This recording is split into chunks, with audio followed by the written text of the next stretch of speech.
भगवान आत्मा अनुभूति स्वरूप सबके अनुभव में आ रहा है कि नहीं आ रहा है? आ रहा है कि नहीं आ रहा है? लेकिन दया दान पूजा भक्ति तो करने पड़ेंगे।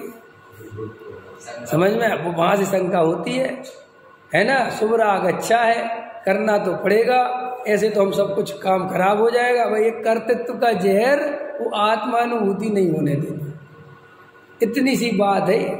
ये पुण्य का उदय जरा सा आवे जीव का, और जरा सा उसको पूछने वाले दो चार लोग मिले तो वो समय सार को सुनकर भी अनसुना कर देता है। ये है पुण्य के उदय की बात। संसार में घूमने के लिए सब व्यवस्था बनी हुई है। जैसे बाजार चलते ना, क्या चलते जी, मॉल वगैरह, तो बच्चों को भी है, बड़ों को भी है, सबकी व्यवस्था देते ना, तभी तो सबको लेके आओगे। क्योंकि अगर वो बच्चों को व्यवस्था नहीं दे तो माँ बाप आएंगे नहीं कि भाई बच्चों के लिए क्या करेंगे हम वहाँ ले जाके, और बच्चों के बिना माँ बाप जा नहीं सकते। समझ में आया? तो सब चाहिए ना। ऐसे इस चार गति में थोड़ी शहद की बूंद भी डली हुई है। कौन सी बूंद की? कौन सा शहद है? पुण्य का। जैसे ही थोड़ा बहुत इस जीव को भगवान आत्मा समझ में आवे भी, जैसे अपन लोगों के साथ होता है ना, अपन शुरुआत में लगे आत्मा समझने के लिए बहुत अच्छे भाव से लगे, अपन ना किसी से परिचय था, ना कोई लेना था, ना कोई देना था, ईमानदारी से भगवान आत्मा की बात सुनते थे। अब धीरे धीरे सुनते सुनते आ गया पुण्य का उदय। बहुत बढ़िया चल रहा था, सब अच्छी लगती थी, अपने शांति से पीछे बैठ के सुनते थे। अब आ गया पुण्य का उदय। पुण्य का उदय आया तो पैसा आया, पैसा आया तो गर्मी आई। समझ में आया? पैसा आता तो गर्मी, अब गर्मी आई तो कहता लिखो मेरे 10 लाख। अब वो 10 लाख बोले तो फिर पीछे कौन बैठने थे? कहते आगे आओ। आगे आया तो सेठियाई का नशा चढ़ा, फिर ऐसे ही पंडितियाई का नशा चढ़ गया, क्षयोपशम हो गया, थोड़ा शास्त्र याद हो गए तो उसका भी नशा चढ़ गया। तो श्री गुरु कहते यही पुण्य का उदय से ले डूबता है फिर से, क्योंकि ये परीक्षा है तुम्हारी। समझ में आया? तुम जो चार गति से छूटने के लिए ये पुण्य परीक्षा लेता है।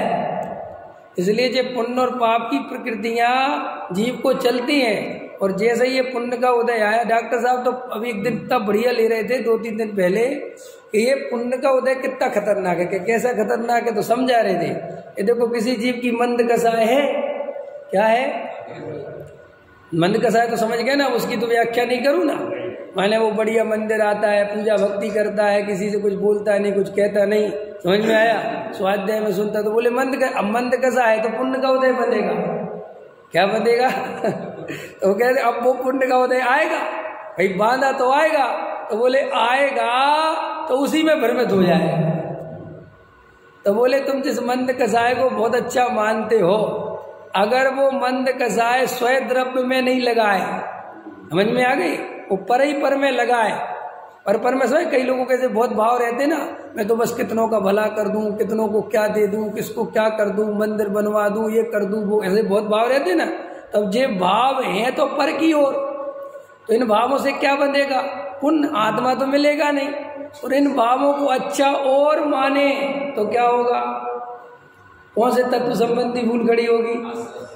आश्रव। तो मिथ्या दृष्टि तो यही बना रहा, और वो लेकिन कसाय मंद थी, तो कसाय के मंद से क्या होगा?